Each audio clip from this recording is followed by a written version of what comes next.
What's up mga ayam? Bago ang lahat, 30 years na pala ako dito sa Pilipinas bilang OCW. Hanggang ngayon, wala pa ring ipon, pusang gala. At syempre nagtuturo ako dito ng tip and tricks kung paano ba kumita sa mga konting illegal. At naisipan ko nga ang i-upload to. Gawa ng lipas na talaga. Natapos na yung Biyernes Santo at inabot pa ng Lunes Santo bago ma-upload to. Sorry, sayang naman. Alam mo naman na pagdating sa memories, yan yung mga bagay na hindi natin makakalimutan.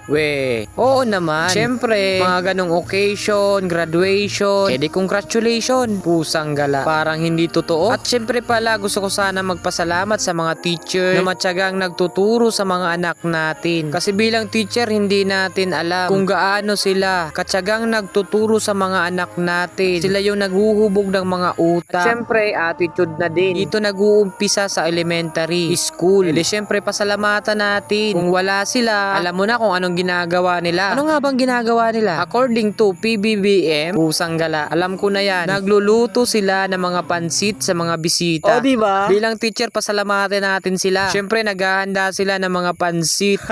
Hindi talaga ako makamove-on doon. Well, salamat pa rin. Grabe ka. At sa wakas, graduate ka na. Hindi lang sa elementary. Syempre, yung nakapag-graduate ngayong 2026. Congratulations! Successful ka na. Bakit naman? Kasi graduate ka na. Yan yung nasa isip ko dati. Nakala ko pag graduate na ako magiging successful na. At yun pala, dun pala mag-uumpisa yung kalbaryo ng buhay mo, pusang gala. Kasi ikaw na mismo yung maghahanap ng pera para sa sarili mo, future. At syempre para na din makatulong ka sa pamilya mo. Alright, ikaw na yung sisisihin dahil nakapagtapos ka na at pinagtapos ka na nila. Tandaan mo, pag nakahanap ka ng magandang trabaho, syempre wag mong kakalimutan yung mga magulang mo.